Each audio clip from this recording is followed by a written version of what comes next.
বন্ধুরা আমি কড়াইতে তেল দিয়ে দিয়েছি। দেখুন এবারে আমি সয়াবিনগুলোকে ময়দা, ডিম আর কর্নফ্লাওয়ার আর আদা রসুন পেস্টের মধ্যে মাখিয়ে দিয়েছি।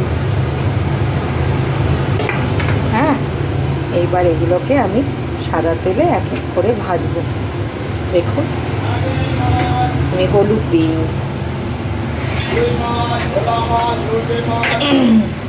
এবার আমার তেলটা গরম করতে দিয়ে দিয়েছি কড়াইতে, এক এক করে এটা ভাজবো।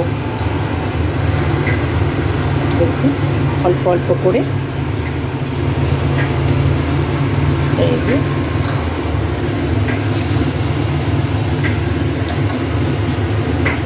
একটু নুন দিয়েছি, দিয়ে কর্নফ্লাওয়ার, রসুন বাটা, লঙ্কা বাটা, আদা দিয়ে এটা পেস্ট করতে দিয়েছি। এবার এটা ভাজা করব।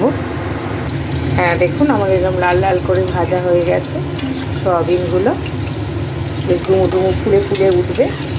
দেখুন এই যে ফুলে ফুলে উঠেছে সয়াবিনগুলো।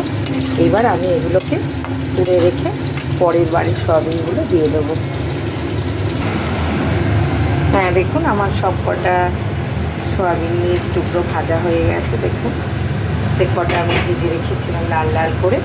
এবার আমি কড়াইতে তেল আছে, তার মধ্যে দেব হচ্ছে এই যে কেটে রাখা ক্যাপসিকাম, পেঁয়াজ, লঙ্কা আর রসুন থেতো করা।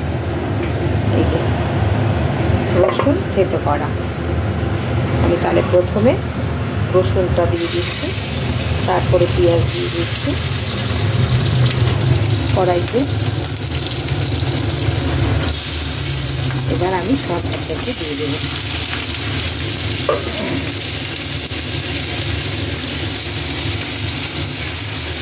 এই এক এক করে আমি সব দিয়ে দিলাম।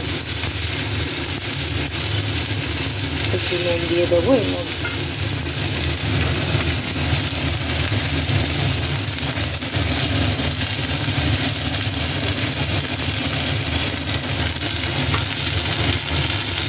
মাপ মতন একটু নুন দিয়ে দিলাম। এটা আমি ভাজতে থাকছি।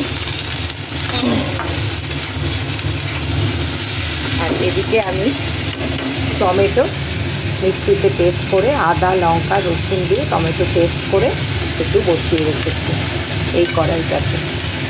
আদা লঙ্কা রসুন টমেটো একটু মিষ্টি দিয়ে এই কড়াইটাতে বসিয়ে রেখেছি। এটা একটু ঘন হলে আমি ওর মধ্যে দিয়ে দেবো। আমি কোনো সস ইউজ করবো না, কারণ হচ্ছে এখন টমেটো সসটা টমেটো দিয়েই সব তৈরি করে একেবারে আমি এটা করে ফেলছি। হ্যাঁ বন্ধুরা দেখি কেমন লাল লাল করে ভাজা হয়ে গেছে। এদিকে আমার টমেটো সসটাও ঘন হয়ে এসছে। এটা আমি এবার এর মধ্যে দিয়ে দেবো।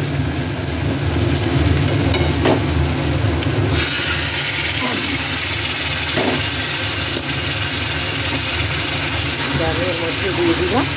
এবার আমি নাড়বো। দেখুন এটা আমি নাড়ছি।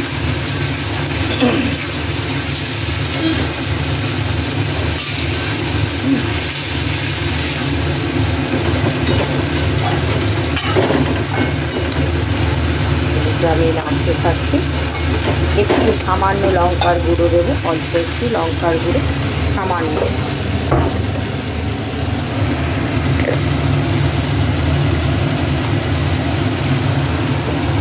সামান্য লঙ্কার গুঁড়ো দেবো।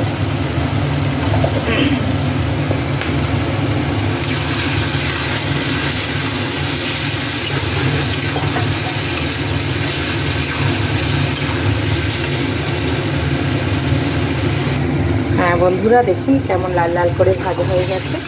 এবার আমি ভেজে রাখা এই যে সয়াবিনগুলো দিয়ে দিচ্ছি। ভেজে রাখা সয়াবিনগুলো দিয়ে দিলাম। দেখুন এবার আমি নাড়ছি।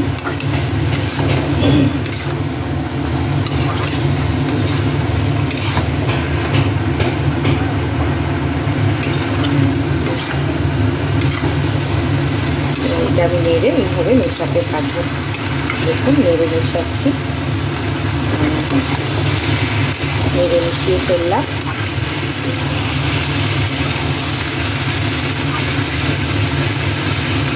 আমার এইটার মধ্যে এই যে কর্নফ্লাওয়ার, এই যে কড়াইটার মধ্যেই আমি একটু কর্নফ্লাওয়ার আর সোয়া সস, একটু মিষ্টি দিয়ে আমি গুলে রেখেছি, একটু ভিনিগার। তাহলে এর মধ্যে দিয়েছি আমি কর্নফ্লাওয়ার, সোয়া সস, একটু ভিনিগার আর সামান্য মিষ্টি, এই দিয়ে এটা আমি গুলে রেখেছি। এই যে আমার এটা ভাজা ভাজা হয়ে গেল, দেখুন এটা ভাজা ভাজা হয়ে যাচ্ছে। এইবারে আমি এর মধ্যে এই সোয়া সস মেশানো কর্নফ্লাওয়ারটা দিয়ে দিচ্ছি। এই কড়াই থেকে আমি করেছি, আমি এবার এটা মিশিয়ে দেবো। এই যে মিশিয়ে দিলাম।